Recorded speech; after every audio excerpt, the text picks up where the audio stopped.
Now, if you don't mind, I'm just going to die on this hill. All right, love you, bye.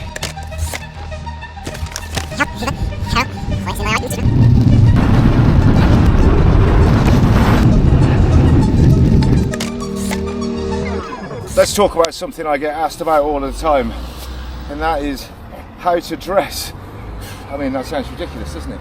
But I do get asked it. More around the layering and how to keep it either cool or warm. And it's really difficult for me to answer this. I'm always up for a challenge though, so we'll give it a go.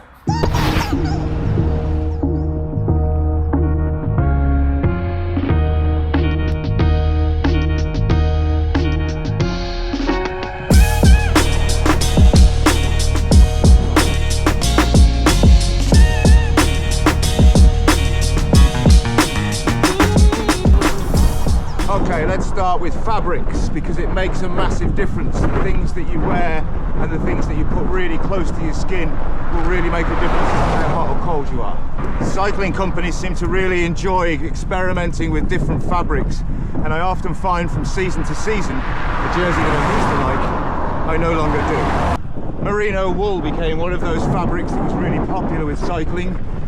I found it too hot, quite itchy in fact at times, so I avoid it really. Cheap jerseys tend to be that kind of 1980s football jersey type material. If you saw the video that I made where I tried an AliExpress jersey, that's what I'm talking about. Now they are cheap and they will do the job in terms of pockets, but those kind of materials don't keep you either warm or cool in the summer, so no good. Right, let's talk about size, because size matters, doesn't it? And you don't want anything that's too tight. It can be really restrictive on your chest and really kind of choke you up around the neck. And also the bibs, you don't really want to know where they're too tight, but that's uncomfortable. Equally though, too loose and you won't take advantage of all the different materials and the things that they can do, like wicking away sweat and all of that kind of stuff. Also, you really don't want to be on a really long ride, just be flapping about all over the place. It just gets really annoying. The brand of clothing you choose doesn't really matter. There's lots and lots of really good brands out there. There's lots of really reasonably priced ones, and there's lots and lots of premium ones. I'm not going to recommend any brands because I'm not sponsored by any of them, so they ain't having my recommendations. But you know, check out my videos, you'll see what I wear. That's the stuff I like. My suggestion with that would be buy a few sizes, try them on, send back what you don't want. If you wouldn't mind keeping your underwear on while you're trying the bibs on though, just in case I get the ones that you sent back, I'd really appreciate it. When you are buying your kit though, what I do recommend is buying good stuff and less often. You'll notice in most of my videos, I've got like 4 or 5 long sleeve jerseys that I have on rotation. If you buy good stuff and you look after it, it'll last for years. Most of my stuff's pretty old, to be honest. I always wash on a gentle 30, never use any conditioner stuff in the washing, just washing powder, and then a couple of times a year top up with some Nix wax. Not sponsored, just good stuff. Right then, let's just drop down this bit and then we'll talk about layers.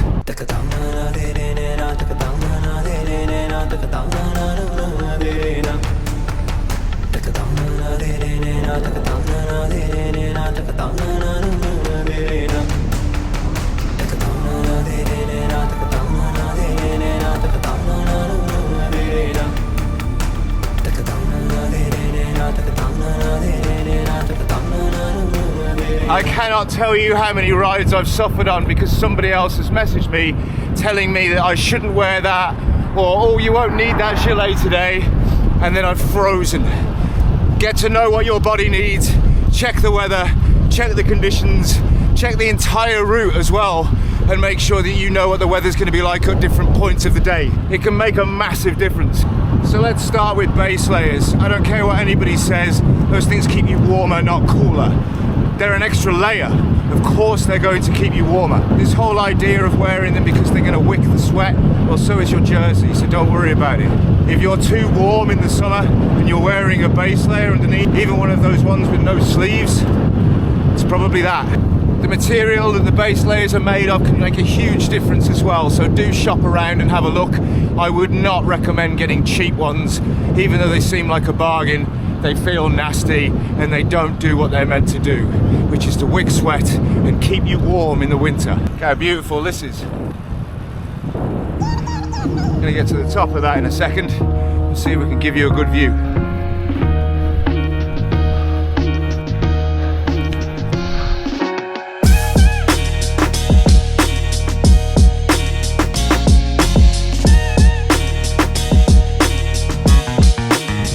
Could even help you forget that you're cold or warm, couldn't it? Woo. So right now I am wearing a long-sleeved Rafa Pro Team mesh base layer. They're expensive, I've got to admit, but I've had it for 4 years and it's still going strong. I also have a couple of short-sleeved ones of the same one. They're really good as well for those kind of cooler summer days. When it gets too warm though, no base layer. There's nothing like unzipping your jersey and just having that wind on your bare skin. Although I do apologise to everybody who has to walk, ride or drive past me and witness that. That's not nice. I'm sorry about that. Right, let's cover jerseys. So you got some choices here. There are lots of good thermal jerseys which will do you during the winter months, and I do tend to wear these as jackets. So the jersey I'm wearing right now is a really thin training jersey, and I do tend to wear these underneath a thermal jersey in the winter and then a gilet over the top. As it starts to get a little bit warmer like today, I then swap that out, and actually I have 2 of these same kind of jerseys. And let me explain to you why I love the 2 jersey thing. Just as soon as I get up this next hill, man, maybe I have worn too many layers now. I haven't done this loop in ages, I forgot how lumpy it was. Oh, we're coming up to one of my favourite viewpoints. I'm going to show you it. Incredible.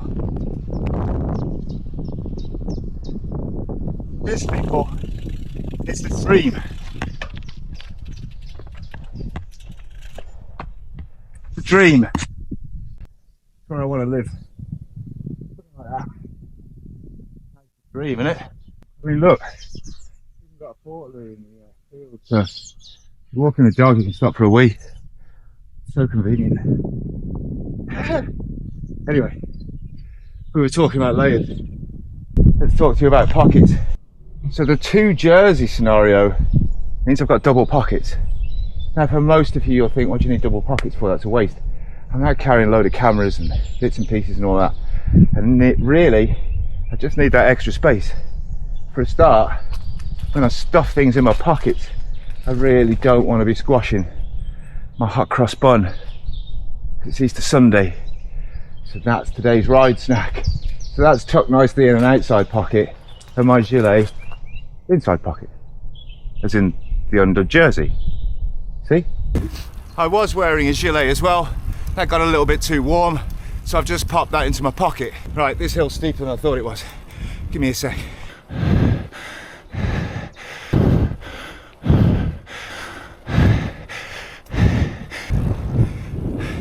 I've got to start filming in places that aren't so hilly. Now we are coming up to the summer months, so I am going to have to come up with some other solutions for storing all of this stuff.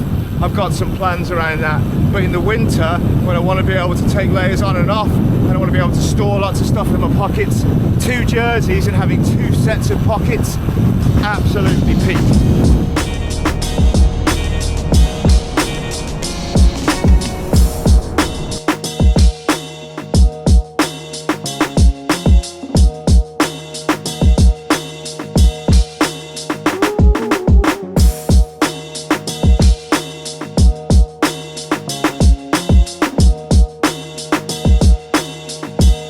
Now let's talk warmers, because you have some options with those as well. So I do have sets of arm warmers, and I always have lots of sets of knee warmers because they're just so versatile. This is especially true on the commute, where actually it can be a bit cool in the morning, but I want to wear a short sleeve jersey on the way home.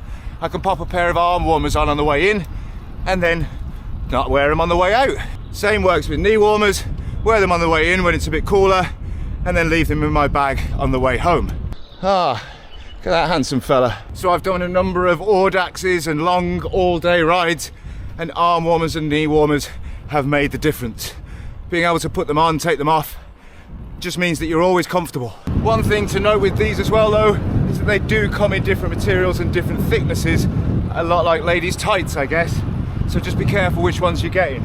These ones that I'm wearing right now are a bit too thick for today really, I have got a pair of lovely ones by Castelli that would have been ideal, but they were in the wash. Let's talk feet and hands. Okay, I always wear mountain bike gloves. I find that they're the best for keeping your hands warm and dry in the winter. Road cycling ones are rubbish. I do know that a lot of people who ride in deep, deep winter, like in Switzerland, in the Alps and stuff like that, swear by those lobster claw ones. I've never tried them though, but I do swear by a pair of 100% hydromatic ones. They're absolutely brilliant. Not sponsored, just flipping love them, and they're cheap, about 30 quid a pair. When you buy gloves like that, they will feel really tight for the first couple of rides. Do not send them back and get a bigger pair. They do stretch out quite nicely. If you get a bigger pair, you're likely not to be able to take advantage of the kind of warming and, you know, sweat wicking stuff again. Feet is a mystery. I can't help you there. The only thing I can say is start warm. I always put my shoes on the air dryer beforehand, just so that they're nice and warm and toasty. When it's really, really cold, I have been known to do double socks, toe warmers, over socks, and neoprene overshoes. It kind of helped. And then one last thing, the neck warmer, the snood, the gaiter, whatever you want to call it. For me, they're kind of a must in the winter. I think this is a real personal one. Some people just don't like things up around their neck, and other people hate the wind blowing down their neck. I'm one of the latter. I also get really sore ears in the winter when it gets really cold, so it means I can pull it up over my ears and then pull it down when I get too warm, and I can just take it off altogether and just pop it in a pocket. So there you go, there's my advice on clothing and layering. It is probably pretty useless, to be honest, about as useful as all the rest of the advice that you've been getting off other people, because you're not them and you're not me. You're you, and you need to figure out what makes you feel comfortable. And it is a little bit of trial and error, but you'll figure it out.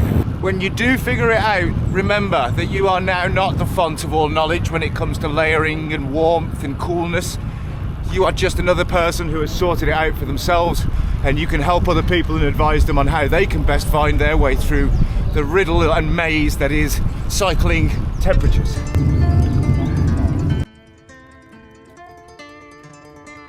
Ikana, Jansen.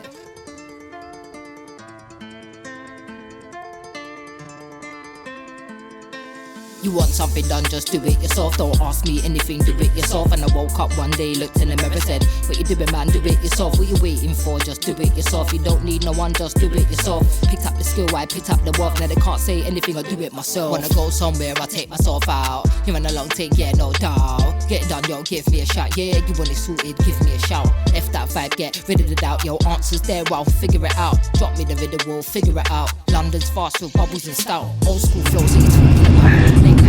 Morning. She's just well and truly kicked my ass.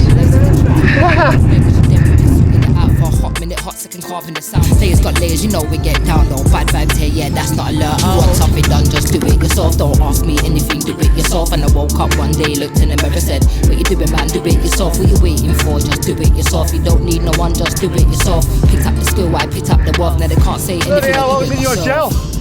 That's killed me. I tried to keep you wheel and I couldn't. Awesome. I've got to try and get home now.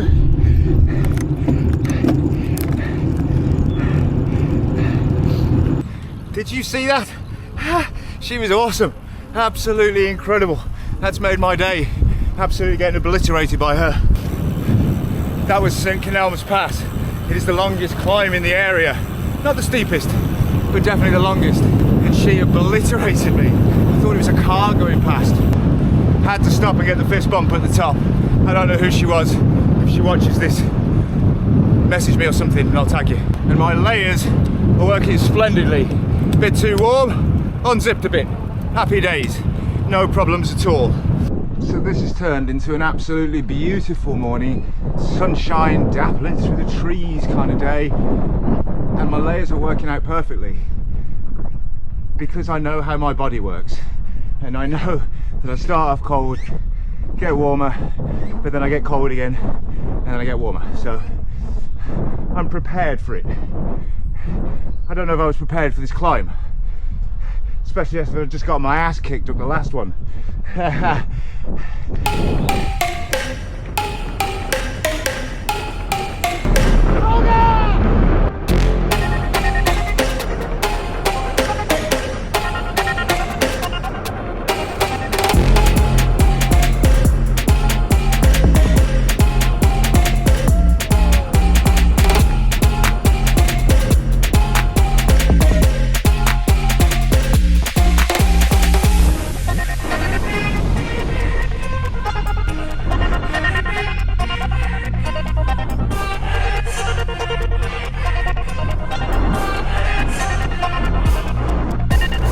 Right, one last climb and I am heading home. I am sure this video has been about as useful as the front brake on my fixie. If nothing else though, I hope you've learnt that it doesn't really matter what everybody else wears. You've just got to wear what works for you. Now if you don't mind, I'm just going to die on this hill. Alright, love you, bye.